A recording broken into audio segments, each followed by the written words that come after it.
네, 함께 말씀 보겠습니다. 히브리서 9장 16절에서 28절입니다. 제가 한번 봉독하겠습니다. 내용을 좀 잘 헤아려 주시면 감사하겠습니다. 유언은 유언한 자가 죽어야 되나니 유언은 그 사람이 죽은 후에야 유효한즉 유언한 자가 살아있는 동안에는 효력이 없느니라. 이러므로 첫 언약도 피 없이 세운 것이 아니니 모세가 율법대로 모든 계명을 온 백성에게 말한 후에 송아지와 염소의 피 및 물과 붉은 양털과 우슬초를 취하여 그 두루마리와 온 백성에게 뿌리며 이르되 이는 하나님이 너희에게 명하신 언약의 피라 하고 또한 이와 같이 피를 장막과 섬기는 일에 쓰는 모든 그릇에 뿌렸느니라. 율법을 따라 거의 모든 물건이 피로써 정결하게 되나니 피 흘림이 없은즉 사함이 없느니라. 그러므로 하늘에 있는 것들의 모형은 이런 것들로서 정결하게 할 필요가 있었으나 하늘에 있는 그것들은 이런 것들보다 더 좋은 제물로 할지니라.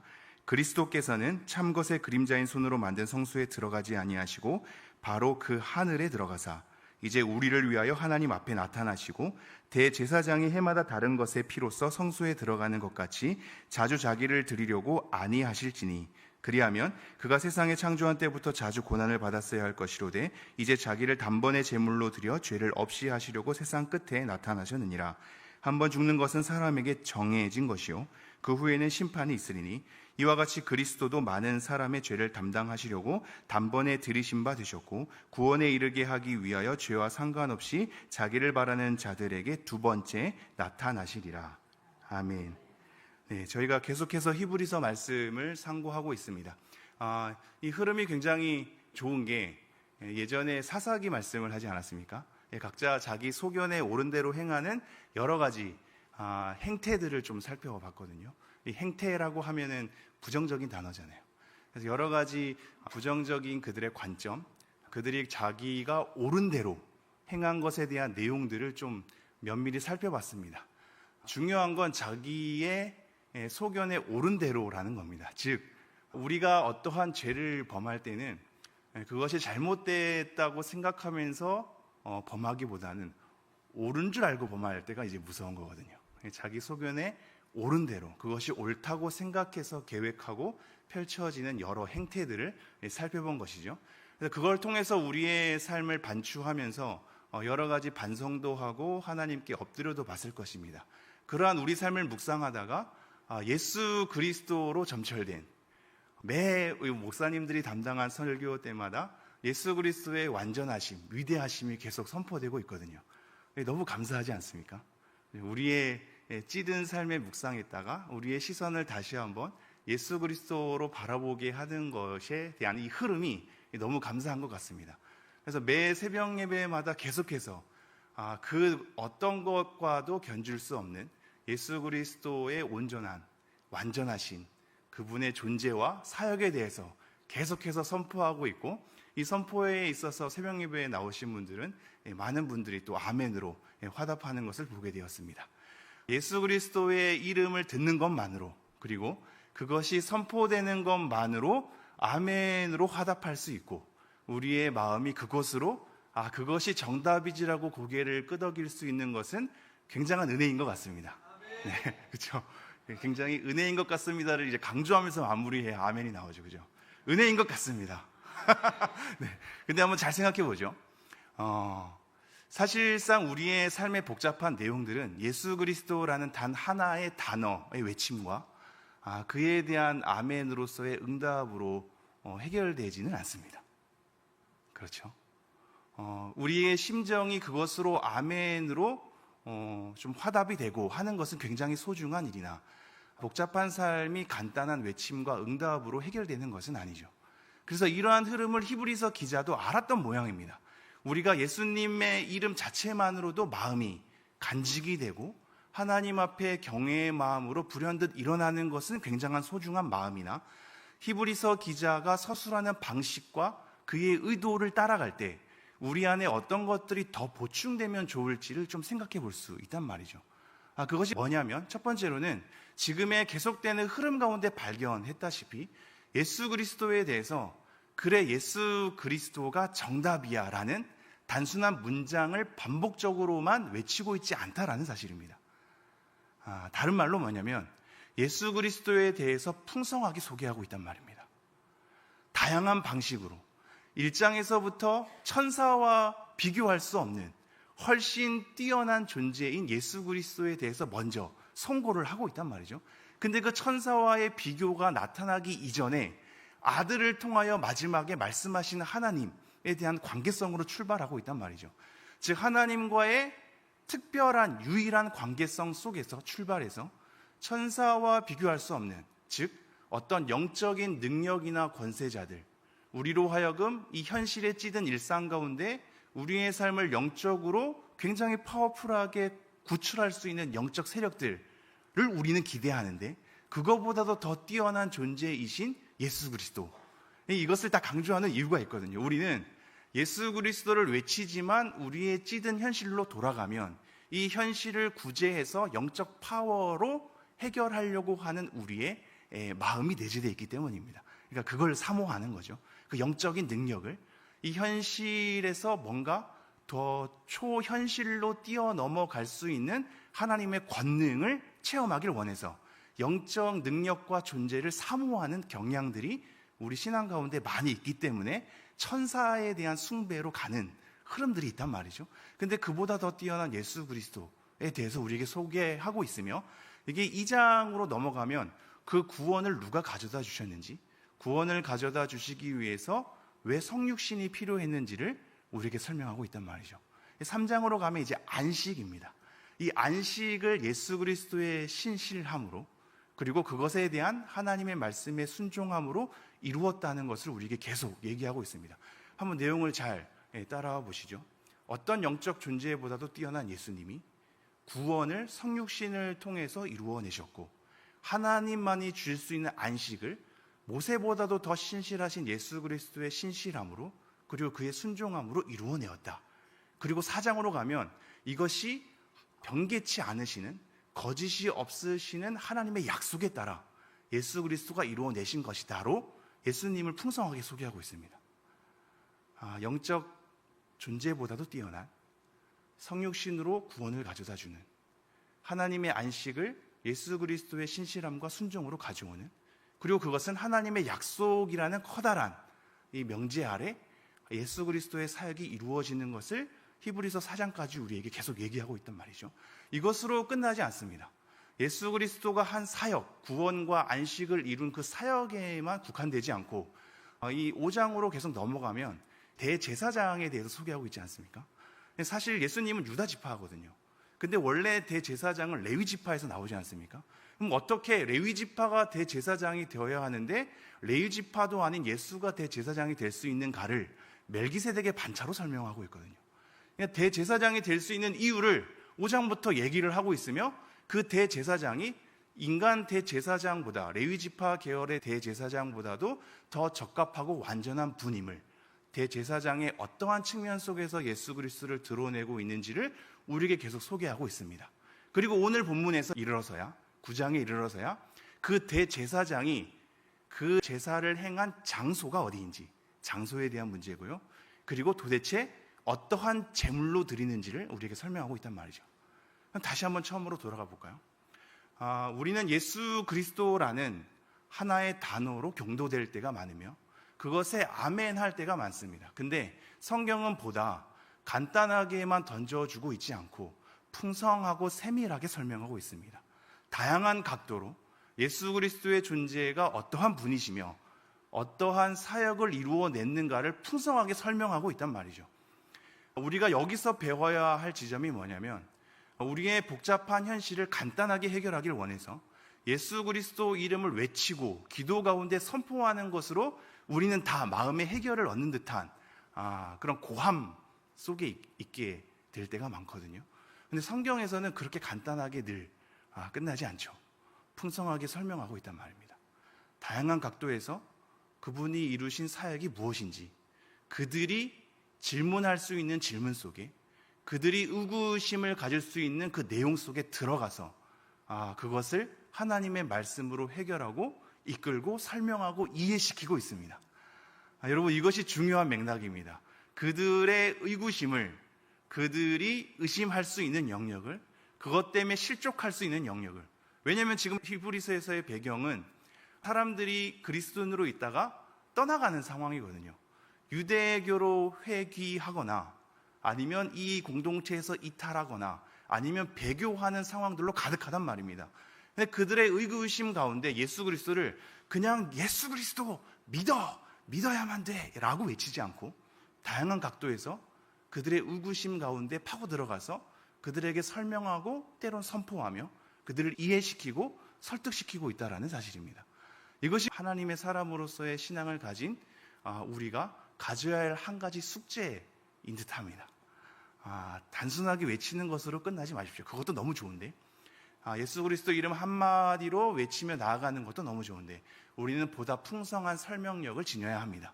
다양한 각도에서 다양한 측면에서 예수 그리스도의 존재와 예수 그리스도의 사역을 설명할 수 있어야 된단 말이죠. 그럼 또 하나 들어가죠. 이렇게 풍성하게 설명할 수 있는 내용 가운데 우리는 누군가가 질문하면 또는 누군가가 의심하면 또는 누군가가 이탈하면 또는 누군가가 옛것으로 돌아가면 우리는 어떻게 단정 지을 때가 많냐면 저 사람은 하나님을 인격적으로 만나지 않았기 때문에 그래 이렇게 얘기할 때가 있죠.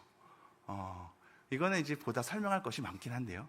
왜 그러한 표현들이 나오며 왜 그렇게 판단하고 설명하며 자기 이해를 시키는지를 여러 가지 설명해야 될 것이 많지만 성경 어느 곳에서도 그가 가진 의심과 이탈하는 측면과 그가 다른 옛것으로 돌아가는 측면 가운데 너가 하나님을 인격적으로 안 만나서 그래라고 대답하는 경우는 단 한 군데도 없습니다. 물론 그것을 풀어내서 설명하는 부분은 나름 힌트가 있을 줄 모르겠지만 그런 식으로 간단하게 끝나지 않는단 말이죠. 근데 우리는 간단하게 끝냅니다. 인격적으로 안 만나서 그래 라고 말이죠. 근데 오늘도 히브리서에 보면 그렇게 간단하게 끝내지 않죠.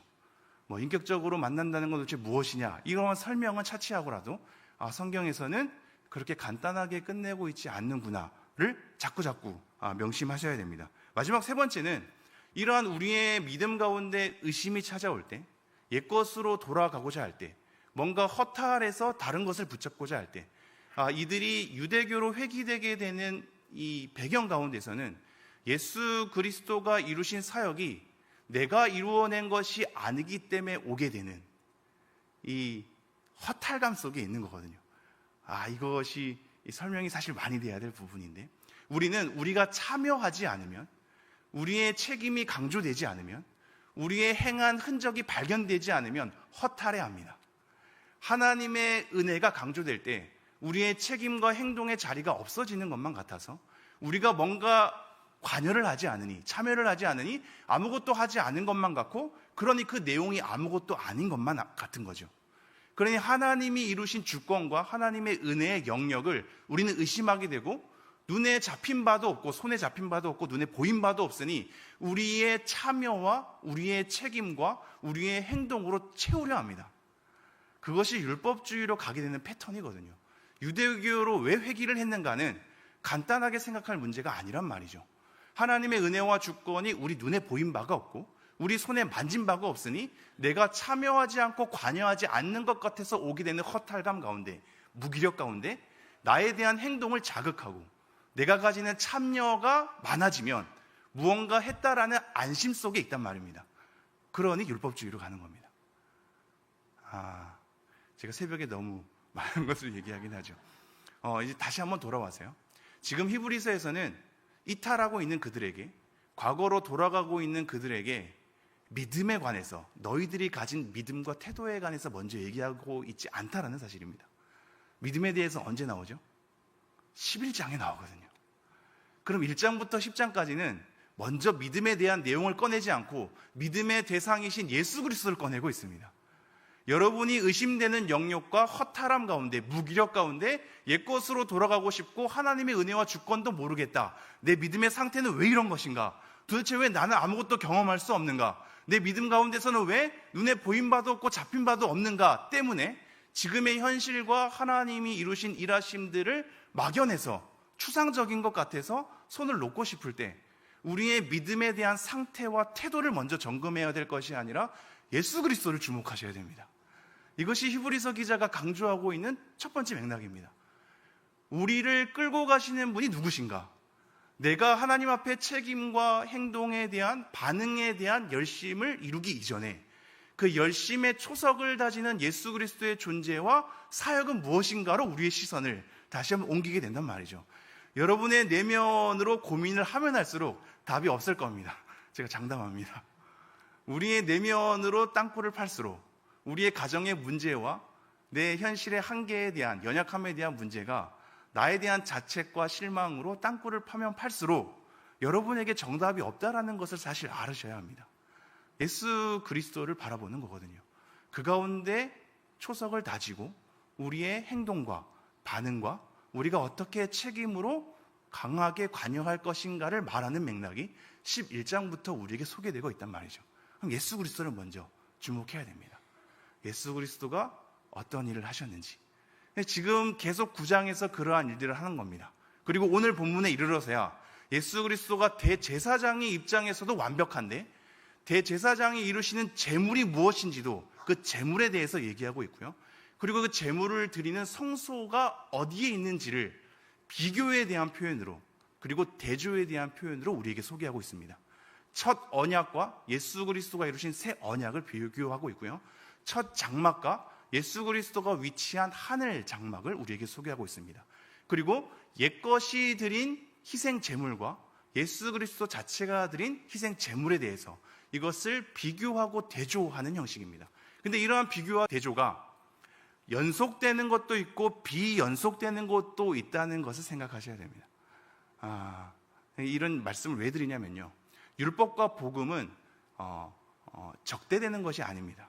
구약은 율법, 신약은 복음, 이렇게 해서 구약은 약간 도외시하고 신약만 중요하게 여기는 사람들이 있거든요. 근데 율법과 복음은 연결되는 것이 있고 연결되지 않는 것이 있습니다. 첫 장막이 필요한, 우리에게 레위기서가 필요한 이유는 단절돼서 대조되는 것이 아니라 예수 그리스도를 연결하고 있으면서 그것이 폐하여지고 완성한 예수 그리스도가 더 부각되기 때문입니다. 이러한 비교와 대조 속에서 오늘 본문을 사용하고 있다는 것을 여러분이 헤아려 주십시오. 어떡하죠? 시간이 다 됐는데. 네, 제가 한번 빠르게 보겠습니다. 16절. 유언은 유언한 자가 죽어야 되나니. 17절. 유언은 그 사람이 죽은 후에야 유효한즉 유언한 자가 살아있는 동안에는 효력이 없느니라. 이 유언은 원래 언약이란 단어거든요. 근데 유일하게 여기서만 유언으로 대체를 합니다. 그래서 이것을 유언으로 대체를 번역을 한 것에 대해서 비판하는 학자들도 있긴 합니다. 근데 이제 연결성이 있는 건 왜 유언으로 번역을 했냐면 이 유언이 가지고 있는 단 하나의 특징 때문입니다. 그것이 죽은 뒤에 효력을 발생한다는 거죠. 그것이 17절에 대한 내용이거든요. 이게 유언은 유언한 자가 죽어야 하나니 17절. 왜냐하면 유언은 그 사람이 죽은 후에야 유효하기 때문이다. 유언한 자가 살아있는 동안에는 효력이 없기 때문이다. 이렇게 얘기하고 있습니다. 이것이 가지고 있는 한계는, 유언이 가지고 있는 한계는 그 사람이 살아있는 동안에는 아무 효력이 없다가 죽은 다음에야 효력이 발휘된다는 이 내용 때문인데, 이것이 언약이라는 맥락에서는 다 담아지지 않긴 하거든요. 왜냐하면 언약은 그 시작부터가 하나님의 자기 희생으로 출발합니다. 한번 묵상이 되실는지요?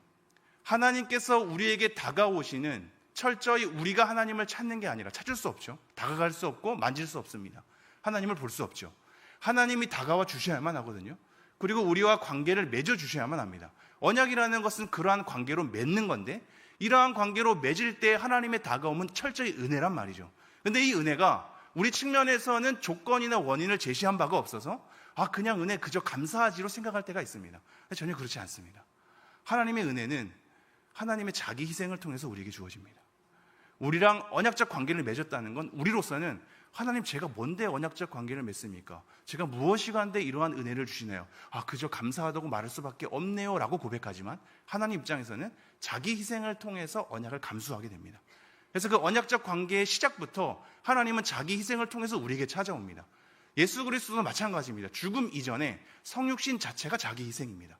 모든 자기 비움을 통해서 우리에게 다가와서 죽음에 이르게 되거든요. 그러니 이 유언이라는 단어는 언약이라는 단어를 감히 다 담아내지 못하죠. 그래서 비판하는 학자들도 있습니다만, 사실상 그것보다도 왜 유언이라고도 그래도 번역이 가능하냐면, 지금 여기서 강조하는 맥락은 죽음이 꼭 필요할 수밖에 없다는 것을 강조하기 때문입니다. 예수 그리스도의 죽음이 왜 필요한가, 그것이 왜 우리의 구속을 이루어내는가가 지금 죽음이 있어야지만 효력이 있는 것으로 우리에게 설명하고 있기 때문입니다. 그래서 18절 이렇게 이어지죠. 이러므로 첫 언약도 피 없이 세운 것이 아니니 모세가 율법대로 모든 계명을 온 백성에게 말한 후에 송아지와 염소의 피 및 물과 붉은 양털과 우슬초를 취하여 그 두루마리와 온 백성에게 뿌리며. 첫 언약도 피가 없이 세운 것이 아니랍니다. 그래서 계명대로 모든 제사법을 살펴봤을 때도 모든 피가 뿌려지는 것을 보게 되는 거죠. 그러면서 20절 이르되 이는 하나님이 너희에게 명하신 언약의 피라. 이것이 출애굽기에 등장하거든요. 언약의 피. 이 말씀을 누가 인용하죠? 예수님께서 마지막 만찬 가운데 이것은 너희를 위한 내 언약의 피다 라고 하는 것을 보게 되죠. 그대로 인용하는 말씀입니다. 의미가 있죠. 21절 또한 이와 같이 피를 장막과 섬기는 일에 쓰는 모든 그릇에 뿌렸느니라. 율법을 따라 거의 모든 물건이 피로서 정결하게 되노니 피 흘림이 없은즉 사함이 없느니라. 이걸 강조하기 위해서입니다. 피 흘림이 없은즉 사함이 없다. 그러기 때문에 예수님께서 성육신하여서 죽으셨던 것이다. 예수님의 죽으심이 있어야 우리를 정결케 하는 피의 제사가 효력이 있기 때문이다. 그러므로 예수님의 죽음 없는, 예수님의 십자가 사건 없는 우리의 구원은 없다. 그것 때문에 예수님께서 죽으시러 이 땅에 오신 것이며 죽음을 완성하신 것이다. 이것을 강조하고 있습니다. 그러면서 23절 그러므로 하늘에 있는 것들의 모형은 이런 것들로서 정결하게 할 필요가 있었으나 하늘에 있는 그것들은 이런 것들보다 더 좋은 제물로 갈지니라. 이제 더 좋은 제물을 소개하죠. 예전의 구약의 제사보다 더 좋은 제물이 누구신가? 24절 그리스도께서는 참것의 그림자인 손으로 만든 성소에 들어가지 아니하시고 바로 그 하늘에 들어가사 이제 우리를 위하여 하나님 앞에 나타나시고, 그리스도께서 친히 자기 스스로 희생제물이 되었는데 희생제물이 들어지는 장소는 사람들이 손으로 만든 장막이 아니라 하늘 성소랍니다. 하늘 성소에 대한 구체적인 이 크기나 어떠한 생김새를 얘기하고 있지 않죠. 그것이 히브리서 기자의 의도인데요. 그냥 하늘에 있는 것, 그런 것들로 표현한단 말입니다. 거기서 예수 그리스도가 희생제물로 우리를 위하여 하나님 앞에 나타나셨답니다. 25절 대제사장이 해마다 다른 것의 피로서 성소에 들어가는 것 같이 자주 자기를 드리려고 아니하실지니, 구약제사와의 대조, 구약제사는 매번 드려야 하지만 그것도 연약한 대제사장이 드려야 하지만 그것도 우리의 양심을 정결하게 하지 못하는 그냥 우리의 겉으로 드러난 의례의 부정성만의 약간의 해결을 하는 정도일 뿐이지만 예수 그리스도는 자주 드리지 않아도 된다. 왜 그러냐? 26절 그리하면 그가 세상에 창조한 때부터 자주 고난을 받았어야 할 것이로되 이제 자기를 단번에 제물로 드려 죄를 없이 하시려고 세상 끝에 나타나셨느니라. 모든 율법의 시대로서 축적되는 삶의 끝에, 그래서 사실 종말의 시작은 예수님부터거든요. 모든 앞시대의 마지막에 나타나셨기 때문입니다. 그리고 그것을 완성하시죠. 세상의 끝에 나타나셔서 단번에 드렸답니다. 자주 드릴 필요가 없는 거죠. 27절 한 번 죽는 것은 사람에게 정해진 것이요. 이것도 단번인데요.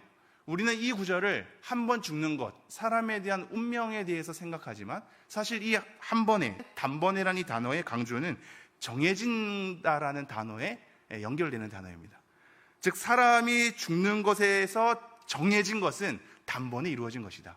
우리의 죽음도 단번에 이루어진 것이니 우리의 죽음에서 해방되는 예수 그리스도의 희생제물도 단번에 드려질 수 있는 것이다를 설명하고 싶은 겁니다. 자, 그 후에는 심판이 있으리니 28절 이와 같이 그리스도도 많은 사람의 죄를 담당하시려고 단번에 들이신 바 되셨고 구원에 이르게 하기 위하여 죄와 상관없이 자기를 바라는 자들에게 두 번째 나타나시리라. 아멘. 마무리하겠습니다. 잘 알고 있습니다. 아무리 많은 것을 얘기해도 은혜가 되는 것은 아니라는 것을. 근데 기억할 것만 기억하십시오. 오늘 말씀을 통해서 예수 그리스도에 대해서 다양하게, 풍성하게 그들의 의구심이 날 수 있는 지점, 그들이 도망가고 회귀할 수 있는 지점 가운데서도 그들을 쫓아가서 추적해서 예수 그리스도가 얼마나 위대한 분이시며 그 어떤 것과도 견줄 수 없는 존귀한 분이신가를 설명하는 동시에 그가 이루신 사역들이 왜 중요하며 왜 우리의 허탈감을 채울 수 있는지, 왜 우리의 참여 없음의 자리도 채울 수 있는지를 우리에게 설명해내고 있습니다. 여러분의 신앙을 간단하게 예수 그리스도라는 외침만으로 그렇게 흘러가게 하지 마십시오. 우리가 경도되고 아멘으로 화답하고 우리의 마음이 합할 수 있는 건 예수 그리스도 한 단어로도 충분하지만 우리의 세밀한 의심의 영역과 이해의 영역과 질문의 영역에서는 예수 그리스도라는 단어 한 단어로 모든 것이 해결되는 것은 아니기 때문입니다. 성경 속에 들어가서 예수 그리스도를 얼마나 풍성하게 설명하고 있는가를 확인해 주십시오. 오늘 재물에 대한, 장소에 대한 내용 하나만으로 왜 구약제사가 불완전하고 예수 그리스도가 온전한지를, 그 존재에 대한 차이 속에서, 그리고 그가 이루신 사역에 대한 율법의 성취 속에서 우리에게 기가 막히게 소개를 하고 있습니다. 이 내용이 여러분의 신앙 가운데 여러분이 가진 내용으로 소화가 되기를 간절히 소망합니다. 그래서 여러분의 의심되는 영역 가운데 누군가가 옛것으로 돌아가고 싶어하는 허탈감 가운데 놓여 있다면 다시 한번 예수 그리스도를 강조하시되 그 풍성한 하나님의 말씀으로 우리의 마음을 다독이고 그를 다독여서 같이 예수 그리스도를 깊이 생각하는, 우리의 믿음의 시작이요 완성케 하시는 예수 그리스도를 같이 바라보는, 그 가운데 우리의 신앙의 짐을 같이 짊어지고 가는 우리가 되기를 간절히 소망합니다. 기도하겠습니다.